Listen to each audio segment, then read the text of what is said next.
Radio Raheem down here in the dungeons with Richard Schaefer. We're at Wildcard Boxing Gym in the pit, man. Glad to see you back here where the fighters get it done. First of all, being I guess you could call yourself a new promoter, if you will, on your own here. Ring Star is up and going. You guys are putting fights on. Talk to me about what it's like now to be promoting on your own with your own company and basically not having to run anything through anybody else. How do you feel about promoting? Oh, it feels great, you know, but it's just looking forward to building up these young guys and let them loose here on April the 9th. It's going to be opening night in many ways for Ring Star. Yes, we have promoted some fights before, but this is the next generation of stars, so it feels great to have identified them, signed them, and now help them to make their dreams come true. When we first talked, you were announcing Ring Star, and you told me that you were going to sign new fighters, young fighters, and build them, not really looking to star hunt.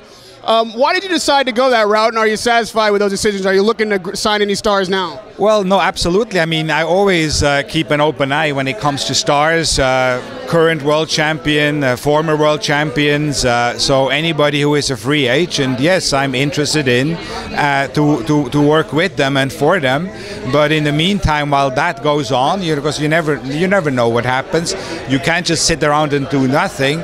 So we really, with my team, we identified the best young prospects, and we're fortunate to really sign the kids which we wanted, which not only have the skills in the ring, but really the charisma and the personality outside of the ring as well.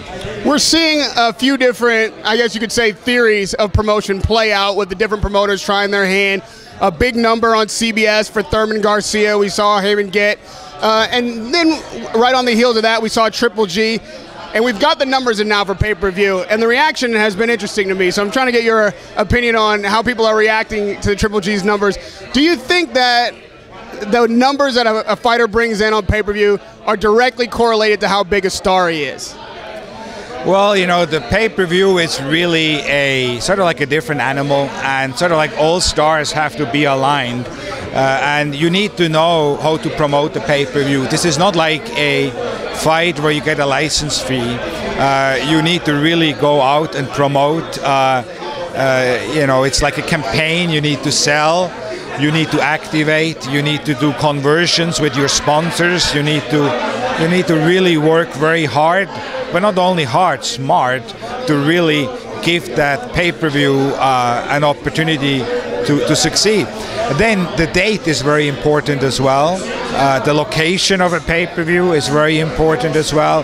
So there are so many different factors, and truth be told, beside Top Rank and me in the past, there hasn't really anybody been doing successful pay-per-views where you can say, wow, these numbers are amazing. I mean, with Floyd, when I promoted Floyd's fights together with Floyd, we broke records all the time, and we really had like a very well-oiled pay-per-view machine, and I think that is a little bit missing now.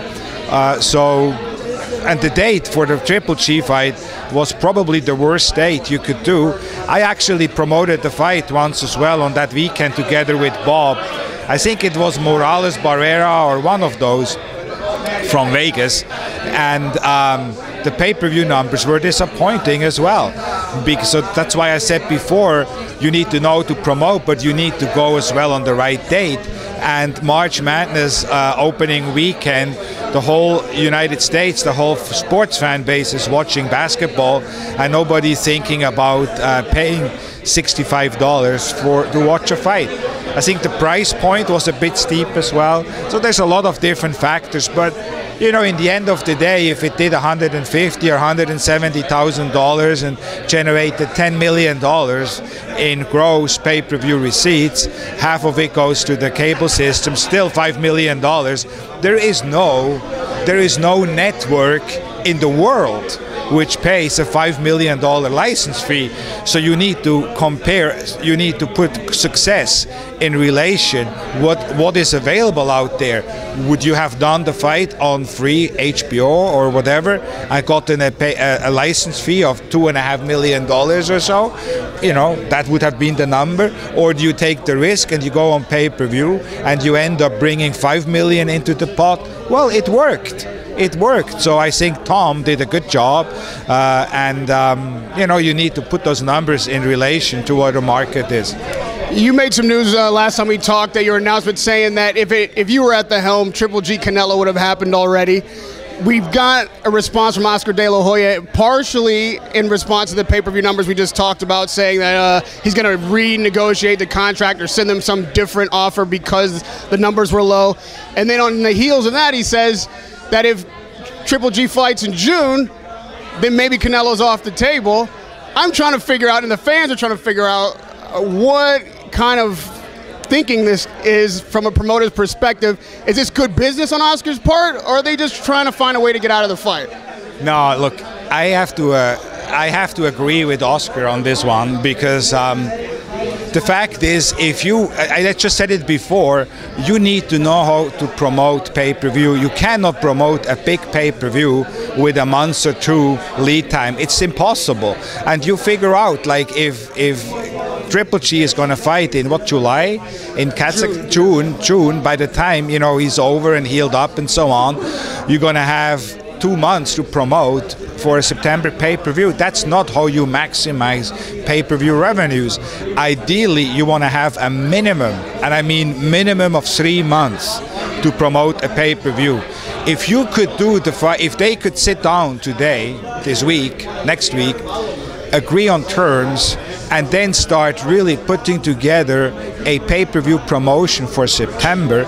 I mean, once Canelo either, you know, I mean, obviously you cannot start before, but once the Cinco de Mayo is over, but if they can have a deal in place contingent on Canelo beating Chavez, then they can start that night. That night, right there in Vegas, they can start the pay-per-view promotion. They could do the unveiling of a video, of the TV spot. So you imagine now, if you have May, June, July, August, 4.5, 5 months, all the stuff you can do to activate.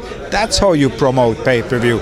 If Golovkin wants to go and fight in Kazakhstan, which I understand is important to him because of the World Expo and other reasons, and Kazakhstan government is a sponsor of Golovkin, and this is important, then don't go and blame Canelo or Oscar in this particular case. If that fight doesn't happen, the one to blame is Golovkin and Loeffler. And, you know, I'm saying the way it is. This is not about kissing up to Oscar, kissing up to Golovkin. I want to keep it real, and that is the truth. Let me put your matchmaker hat on, because you have a reputation for keeping it real. So Oscar had a good win, Golden Boy I should say, had a good win overseas this last weekend with Linares. Great fight. Everyone's talking Garcia, Linares next. How do you see that matchup happening? Who do you think is the favorite in that fight? Oh, I think that Mikey Garcia today, and I said it in Vegas following his sensational knockout win over Dejan. I think that Mikey Garcia definitely belongs in the top 10 pound for pound. In my opinion, belongs in the top 5 pound for pound, not only because of that knockout, but because of what he has achieved already in his career. Multiple world titles, multiple divisions, and I think he's undoubtedly one of the most skilled fighters. He can punch as well, has patience in the ring generalship, everything. I mean, all of those pieces, all of these boxes he checks off, and you know, I think it will be an easy night for Mikey again. And lastly, all the news everywhere, the one thing that everyone talks about is still Floyd Mayweather versus Conor McGregor. Floyd officially came out of retirement to bait this fight, and we know that you guys have had tremendous success in the past. If this fight goes forward, would you be involved in the promotion? And where do you think this places in boxing history? Is this number 50, or is this like an exhibition?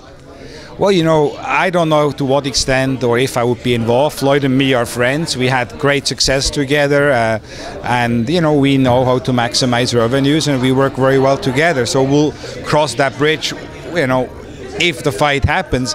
Now you have to understand, boxing is entertainment, and that's what this is. It's entertainment.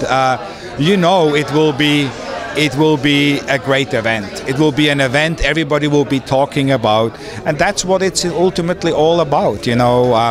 And one might say, well, it's an easy night for Floyd, but the fact is, it doesn't really matter who you put in with Floyd, and it's an easy night. So what's different there?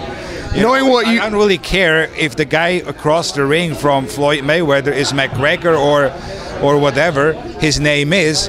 Floyd is making it easy because, as I always said, Floyd is a once-in-a-lifetime talent, and he really is, in my opinion, the greatest of all time. And all of us who live in today's era, we don't really fully appreciate the greatness of Floyd Mayweather.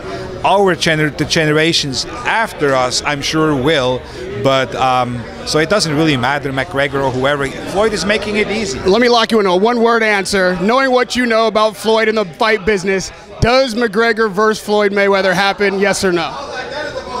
If you would have asked me a month ago, I would have said no. You're asking me now, I say yes. Radio Raheem with Richard Schaefer here at Wildcard Boxing Gym. Pleasure to have you back in the business. Always love talking to you. Thank you again, Radio Raheem with Richard Schaefer.